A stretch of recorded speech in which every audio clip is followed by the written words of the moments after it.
Hello friends, कैसे हैं आप? आई होप कि आप सब अच्छे होंगे। आज मैं इंडियन पॉलिटी का दूसरी वीडियो डाल रही हूँ। पिछली वीडियो में मैंने आपको संविधान सभा और संविधान के बारे में बताया। आज की वीडियो में जो संविधान सभा और संविधान है उसको आगे लेके जाऊंगी। तो welcome to Dhamaal study government exams. चलिए शुरू करते हैं फिर।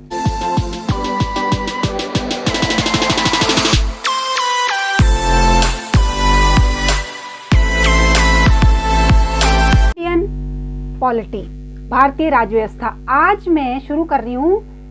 हमने पढ़ा था पिछले वीडियो में कि संविधान क्या है। तो संविधान क्या है, हमने पढ़ा कि संविधान है, संविधान सभा है। तो है क्या ये चीज, संविधान जो है क्या? तो संविधान जो है राज्य के संगठन, स्वरूप तथा शक्ति का ढांचा है। तो संविधान जो है राज्य के संगठन, स्वरूप तथा शक्ति का ढांचा है। और संविधान लिखित और अलिखित दो तरह के हैं। तो हमारे देश ने जो संविधान अपनाया है वो लिखित संविधान अपनाया है। इंग्लैंड का जो संविधान है वो अलिखित है, लेकिन हमारे देश ने जो संविधान अपनाया है वो लिखित संविधान अपनाया है। ये तो क्लियर हो गया कि संविधान क्या है और हमारे देश का संविधान जो कैसा है, लिखित है और अलिखित है। तो हमारे देश का जो है लिखित संविधान है। नेक्स्ट क्वेश्चन आ रहा है, संविधान सभा में 5 प्रकार की समितियां हैं। अब ये क्वेश्चन आता है मैक्सिमम टाइम की संविधान सभा जो थी उसमें कितने प्रकार की समितियां थी? तो संविधान सभा में 5 प्रकार की समितियां हैं। जिस टाइम संविधान बना उसमें जो संविधान सभा थी उसमें 5 समितियां थी।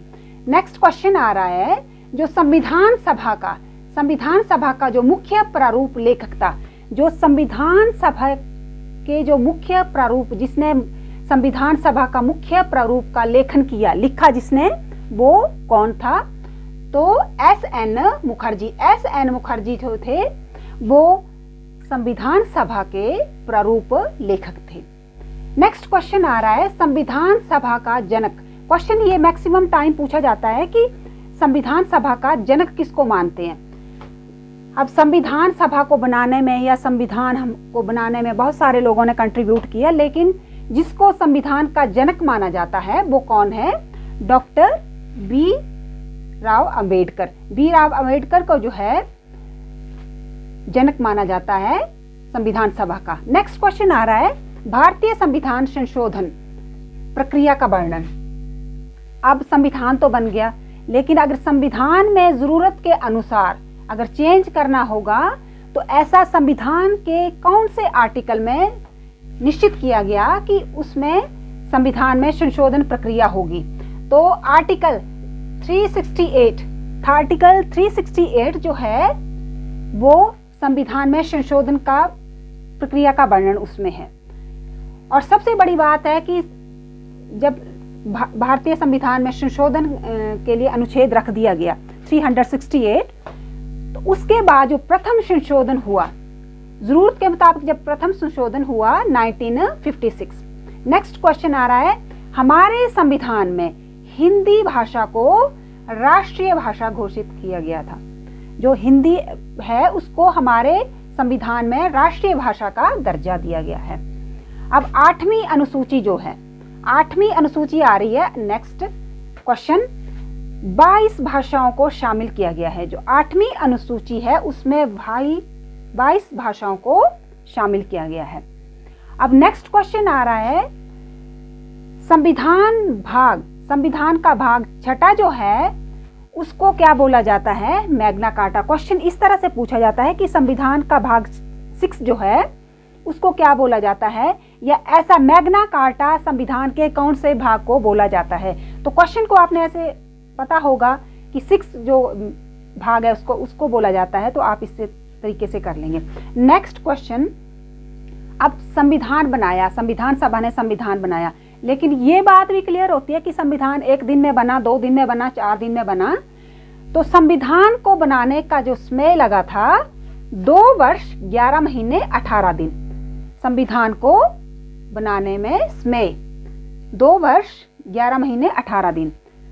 अब जो हमारा संविधान बना, हमारे संविधान में, भारतीय संविधान में धार्मिक भाषाई अल्पसंख्यकों को मान्यता दी गई। जो भारतीय संविधान था उसमें जो धार्मिक और भाषाई अल्पसंख्यक थे, जो मेजॉरिटी पीपल थे, उनके लिए कोई प्रावधान नहीं किए गए ज़्यादा, लेकिन जो माइनॉरिटी लोग थे, धार्मिक जो रिलीजियस थे, लैंग्वेज के बेस पे थे, तो उनके लिए भी हमारे संविधान में मान्यता दी गई उनको।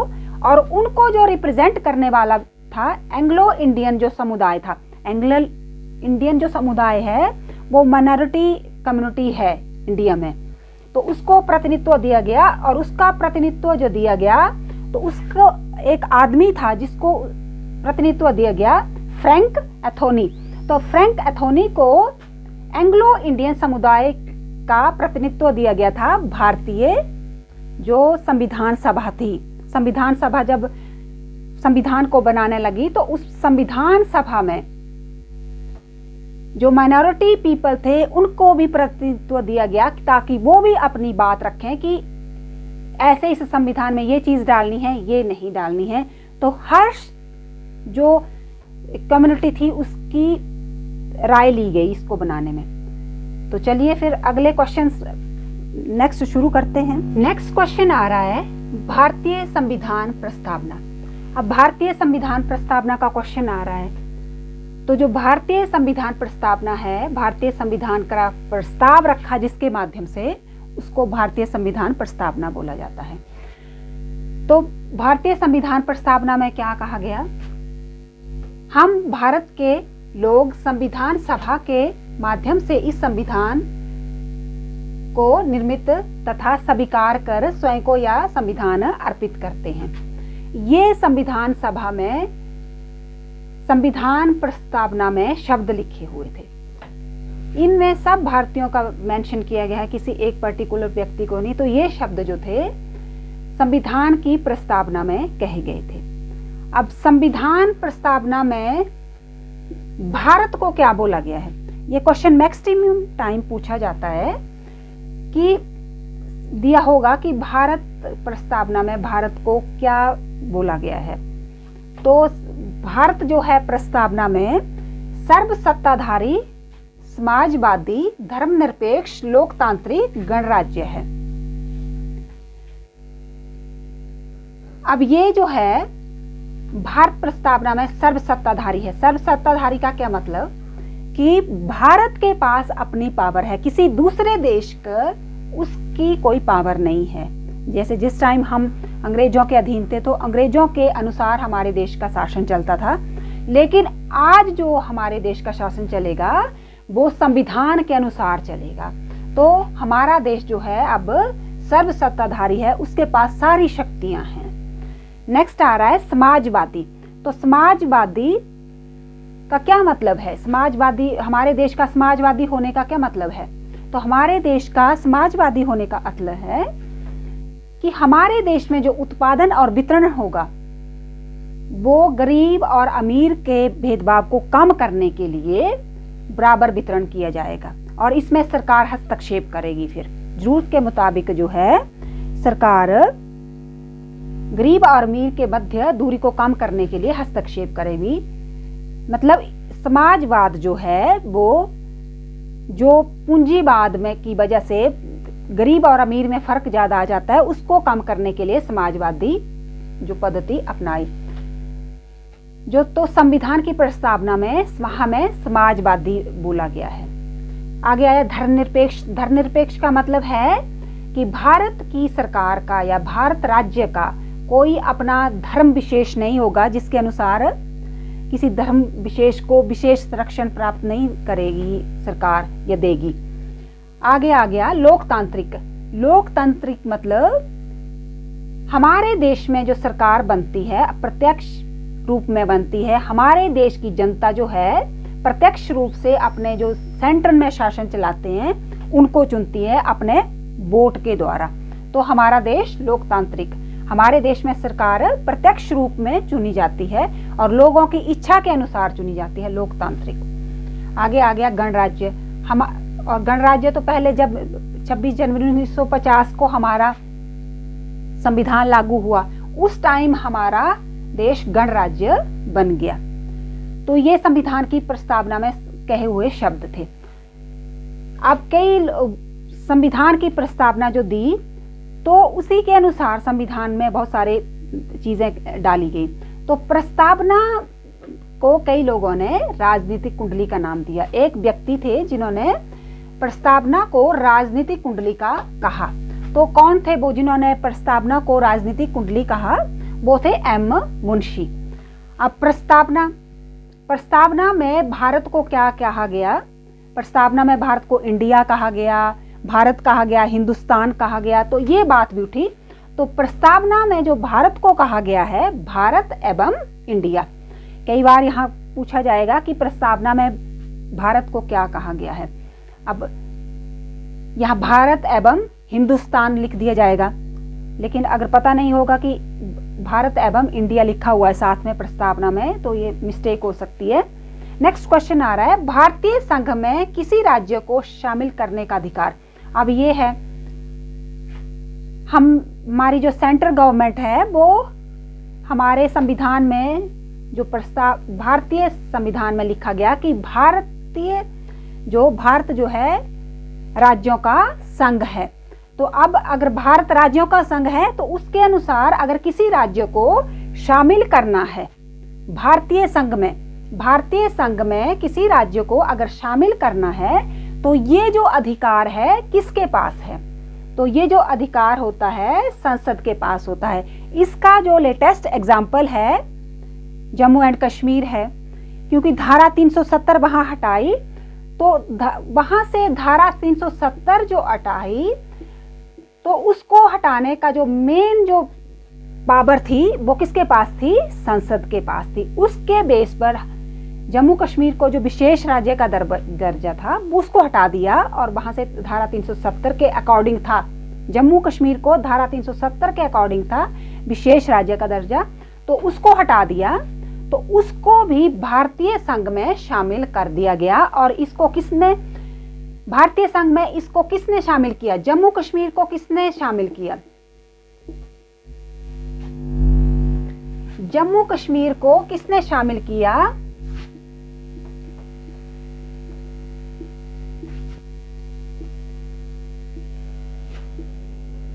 जम्मू कश्मीर को किसने शामिल किया भारतीय संघ में? भारत की संसद ने। भारत की संसद ने जम्मू कश्मीर को शामिल किया भारतीय संघ में। पहले जम्मू कश्मीर में धारा 370 रहती थी। धारा 370 के अकॉर्डिंग जम्मू कश्मीर को विशेष राज्य का दर्जा था, जो अब खत्म हो गया है। और इसको भारतीय संघ में जो भारत के बाकी स्टेट्स पे रूल्स लागू होते हैं वही अब जम्मू और कश्मीर में लागू होंगे। ये सेंट्रल गवर्नमेंट के अधीन आ गया जम्मू कश्मीर। पहले जम्मू कश्मीर का अपना तिरंगा था, वहां अपनी पॉलिसी कुछ भी चलता था, तो वहां के रूल्स वहां के जो मुस्लिम ये थे उनके अनुसार चलते थे। लेकिन अब जो चलेंगे भारतीय संघ के अनुसार। और भारतीय संघ जो है वो संसद है हमारी। तो वो राज्य, नए राज्य अगर बनते हैं तो उन राज्यों को दर्जा संसद देगी। नेक्स्ट क्वेश्चन आ रहा है, 1953 में राज्य पुनर्गठन आयोग का गठन किया गया 1953 में। तो उसके अध्यक्ष कौन थे? तो न्यायमूर्ति फजल अली जो थे 1953 में राज्य पुनर्गठन आयोग का गठन किया गया। तो अध्यक्ष कौन बने उसके? न्यायमूर्ति फजल अली। भाषाई आधार पर राज्य पुनर्गठन। अब भाषा के आधार पर जो 1953 में राज्य पुनर्गठन आयोग बना उसके अध्यक्ष बने फजल अली। फिर उसी वही डेट आ रही है भाषाई आधार पर राज्य पुनर्गठन। अब भाषा के आधार पर राज्य पुनर्गठन, तो वो भी वही डेट आ रही है 1953। अब भाषा के आधार पर जो प्रथम राज्य बना था वो कौन बना था? आंध्र प्रदेश। भाषा के आधार पर जो प्रथम राज्य बना था वो आंध्र प्रदेश बना था। अब पांडिचेरी जो है उसको भारतीय संघ में शामिल कब किया गया? जो पांडिचेरी है उसको भारतीय संघ में शामिल किया गया 1958 में। अब भारत में कौन सी नागरिकता है, दोहरी नागरिकता है, तीसरी नागरिकता है, एकल नागरिकता है। तो भारत में जो है एकल नागरिकता है। एकल नागरिकता का मतलब है कि अगर कोई व्यक्ति भारत की नागरिकता है और भारत की नागरिकता चाहता है तो उसे दूसरे देश की नागरिकता छोड़नी पड़ेगी। लेकिन एकल नागरिकता का मतलब ये नहीं है कि देश के विरोध गतिविधियां करो और नागरिकता मिलती रहेगी, ऐसा भी नहीं होगा। तो नागरिकता प्राप्त करने का कौन सा तरीका है भारत में? अगर भारत की नागरिकता किसी को मिलती है तो किस बेस पे मिलती है? तो वो बेस है जन्म से। अगर कोई व्यक्ति भारत में पैदा होता है तो उसको भारत की नागरिकता मिलती है। एक तो ये टॉपिक इशू हो गया जन्म का। दूसरा है देशीकरण।